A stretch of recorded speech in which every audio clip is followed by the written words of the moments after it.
Hello, everybody. This is just a quick profile review of the Father Knights or the Crux Father Knights, depending on how you want to say it. Um, yeah, so just to dive into it, definitely a very excellent unit. They have a lot of capability, especially as a gunfighter, which is really their main role. This is definitely a gunfighter piece.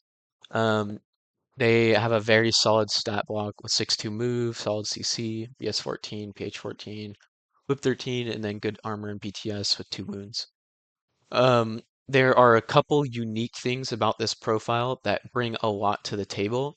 Um, so if we look, they have albedo -6, which means that against mimetism or not mimetism, MSV units, they're putting those units on a -6. And the reason that's important is because it gives you a sort of tech piece within your list that you can use to gunfight a lot of MSV units. And it really just like allows you to be on favorable odds against what would normally be sort of like an apex gun. On top of that, they have Berserk in martial arts level 2 as well as Natural Born Warrior, which makes them really good CC units defensively. As far as the offense goes, you're probably going to be wanting to use them against units with lower CC, so like a Fusilier or something that you know you're going to win the fight against. They can definitely defend very well in CC, so like a unit like Shinobu is not necessarily going to want to run into CC with this guy, just because it's not amazing odds for her. I mean, she's probably likely to win that, but at the same time, yeah, he can defend himself very well. Notably, he's also a specialist operative, so he can push buttons. He is an elite troop, so he can do certain classifieds around that. And then he also has stealth, so he can kind of sneak through repeaters. And then finally, BS attack +1 special dice. That's kind of the other big thing in his kit. It allows him to be very good on reactive, especially inside of a link team, because he'll be burst 3. Um, and yeah, that's just really great. Um, so to move on to his profiles, I'm going to go over the FTO options first. So we have the multi-marksman rifle and then the strategic deployment multi-marksman rifle. So yeah, definitely an excellent profile. It's giving you essentially damage 15 AP Spitfire. Um, Obviously, you can't land all 4 hits. You can only land a maximum of 3. So it does reduce his capability to do damage to things like a tag or a really armored heavy infantry unit. But he can still do those things really well. So it's nothing to scoff at. He's still a very, very good gunfighter. It's just he has a little bit more limited application than somebody like Joan who has an extra burst that can actually do damage.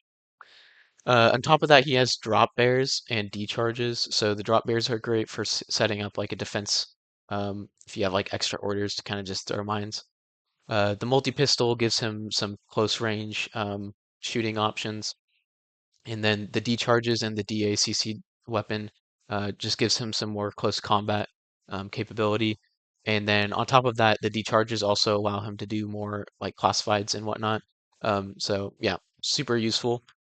He does have a Spitfire option. I don't really think it's that useful, um, just because it's really just a worse version of the multi-marksman rifle. Obviously, you're getting the the +1 burst, which is nice, but you are losing AP and you're also losing 1 damage, and it's more expensive, and it also costs 1.5 swig. And then also on reactive, it's not nearly as good because the multi-marksman rifle can use DA damage on reactive. So yeah, I don't really think it's a very useful profile. Um, and then strategic deployment has limited application. You can take it if you have the extra 4 points. It can give you a lot of flexibility, especially because it's a Spitfire range weapon. So yeah, the +4 inches can really provide you with some good options. Um, the forward deployment one is a really nice option if you want to have him as like a solo gunfighter. Um, it is more expensive, obviously, and yeah, I mean it's really up to you whether or not you think you'll use it. Um, it does make him more susceptible to hacking though, and he is a very expensive piece, so you just have to to know that. As far as the hidden deployment ones go, you have a, like AP, SMG, your hidden deployment, and you can forward deploy, all good stuff. I Yeah, I don't think I've ever used this, and I don't think I ever will. But the armed turret one is pretty interesting. You can kind of like throw armed turrets into your uh, opponent's deployment zone pretty easily, and that would be tough to deal with. So it's a really interesting piece. I haven't used it, but I could see it doing really well. The only thing is like he is a little limited by his SMG range bands, so that is something to know. But yeah, overall very good profile. As far as link ability goes, he is a wild card, so he can go into any link. Generally, I like to take the multi-marksman rifle with a Teutonic Firewall and then Teutonic Specialist. So the reason I like this Harris team is because you have an extra specialist in the event that the Crux somehow dies, so you can still push buttons with the link. On top of that, it's giving you an extra special dice because these two Teutonics are kind of like a pure duo. And then you're also getting a firewall, obviously, so it's making you less susceptible to being hacked. And then finally, these two guys can kind of break off when you push into the midfield with the Crux. So a lot of times, what I'll do is I'll push up to the midfield with the Crux, kind of leave him there maybe for a turn to just be an annoying reactive piece that my opponent has to deal with. And then the two Teutonics will maybe break out and run at my opponent and start beating them with their CCWs or like shooting them in close range. But yeah, overall, the Crux is a very good unit. I hope you enjoyed this video, and I will see you in the next one.